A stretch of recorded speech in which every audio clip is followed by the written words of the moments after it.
Yo, what's up, YouTube? It's your boy Sid the Snowflake coming back at ya. Hey, so I haven't released a video in a while, and I want to explain why and what I've been up to.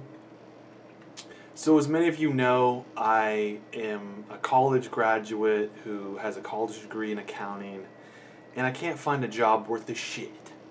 So, basically, what I've been doing is I've applied to a million jobs. I've been rejected from I can't even tell you how many jobs. Gone to a shit ton of interviews where it's almost like a fucking game. The person in there probably has like hundreds of candidates, so they use these little tricks to narrow the pool. If you're even lucky enough to get past their computer algorithm that probably searches for keywords on your resume and then disqualifies anyways. But so I've just applied for a shit ton of jobs. And eventually, I said, "Fuck it." I'll try. I'll leave the accounting field and I'll try sales because I like people. I feel like I have good communication skills, believe it or not.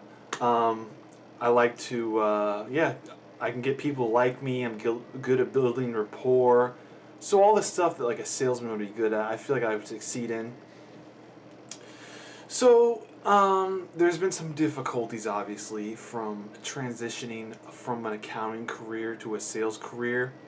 For one, I have no job experience in sales. I've never fucking done sales. So, getting a job is almost just as equally as hard as getting a job in accounting. So I was like, okay, I gotta retailer my search and try some shit to get a job in sales. So what I did was I started looking at Craigslist ads, and I see all these ads for like marketing specialist or account representative, and I was like, oh cool, that's like a sales job of some sort. I could do that. And you come to find out when they use that like tricky terminology like that, where it doesn't outright say what it is, it's telemarketing, just straight up. So I didn't know that going in. But I applied to a whole bunch of these places. I got a call back from a dude named Phil, and he seemed pretty nice guy. I was like, damn, this dude's a good talker on the phone. He was a smooth talker. I really liked this guy. Me and him got along. We kind of joked around a bit on the phone. Long story short, he has me come to an interview at his place. And then right when I walked in, I'm like, oh fuck, it's all a bunch of people on phones. This is a telemarketing job. I could totally smell what the situation was. But at this point, I'm like desperate enough that I'm like, you know what? Fuck it, I'll give this a shot. I've got nothing to lose and everything to gain. So I went to his office, did the interview. He had me read some script to him. I called him on his company phone and pretended to sell him the product, which was homework folders that featured advertising on the inside pockets.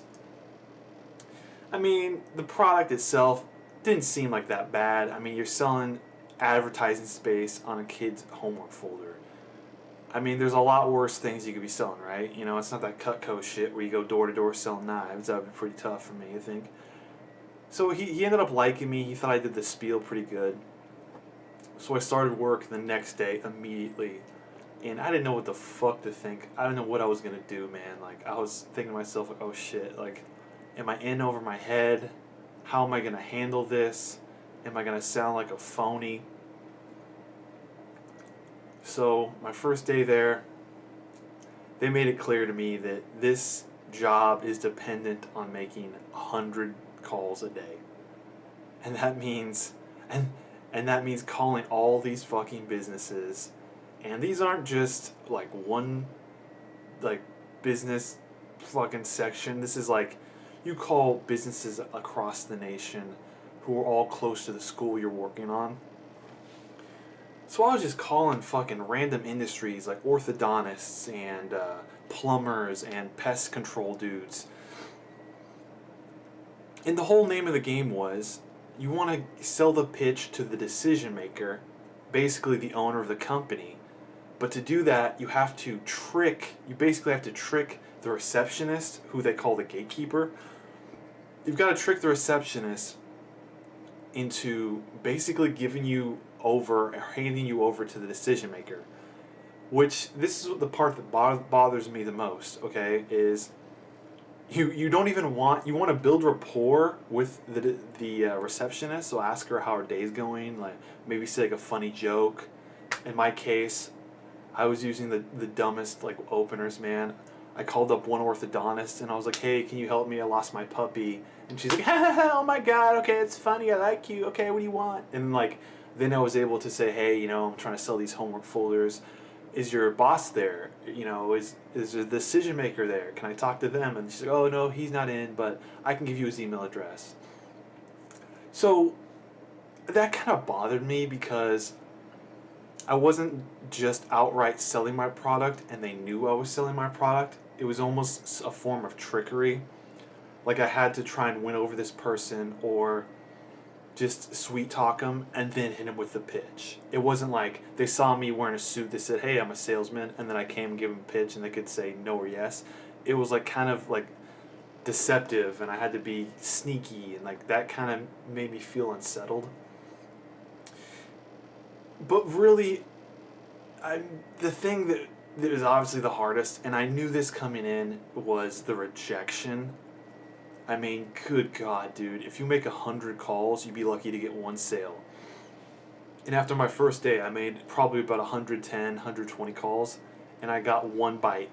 One person liked it, which was, and my boss was impressed. He's like, oh my God, like, most people just listen in on one of our phone salesmen who's really good the whole day, and they don't even sell. But you sold on your first day, that's pretty good. But I mean, a lot of the sales, man, it was fucking brutal, dude. I'll be straight up with you. It was awful.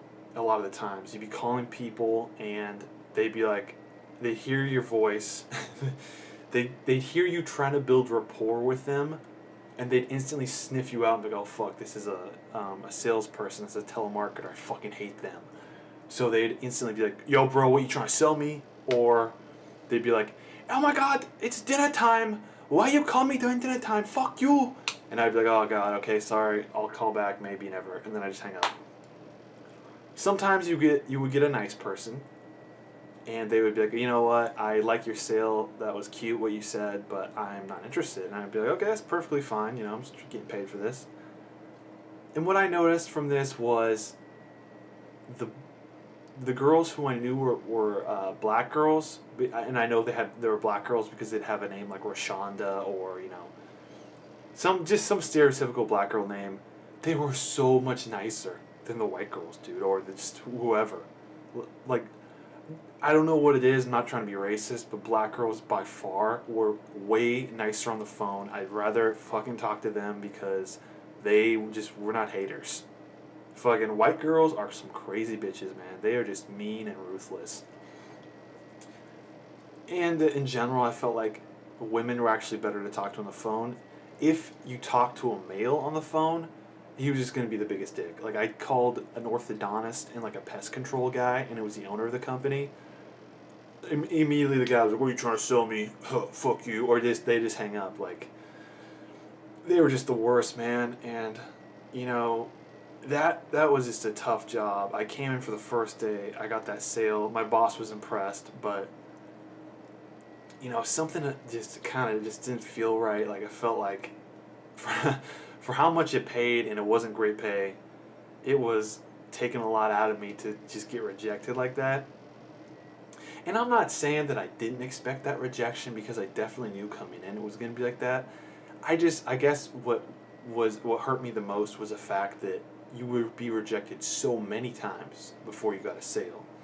It was like, this is because you're tricking people, and you're just going for a mass quantity of calls. That's what's going to get you a sale, not per se your skill, which your skill does come into effect. Like, obviously the more skilled people are easier at closing a sale or building the rapport, but it really comes down to a numbers game, and that's straight up. So I did that for one day, and then I came in the next day at 9 or whenever. I worked for an hour and a half, and the next day was just brutal, man. Everybody I called fucking hated me.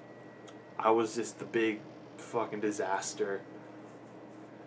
So, you know, I thought to myself, I'm like, you know what, I gotta get the fuck out of here. So I just straight up, I put all my stuff in my bag, made it look like I was going on my break, and I just left. Drove home.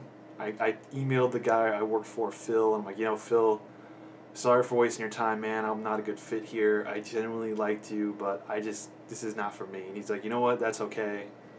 This job isn't for anybody. But you made a sale on your first day. And I was just like, fuck, that makes me feel so much worse. So, long story short, man, paying off these student loans is going to be a pain in the ass, but I'm not giving up yet. I'm not throwing in the towel. I think I can do well in sales. I just think that telemarketing is not for me. And if all else fails, I will go back to telemarketing because I know I can do it and make a sale. But man, it is heartbreaking and soul crushing, bro. Like, if you're gonna go that route, man, you got to be tough. So I applaud anybody who can do that and take the pain, because it is a lot of pain. So yeah. Well, thanks for watching, guys, and hit the like and subscribe button, and I can show you more cool content coming up. So thanks for watching. Peace.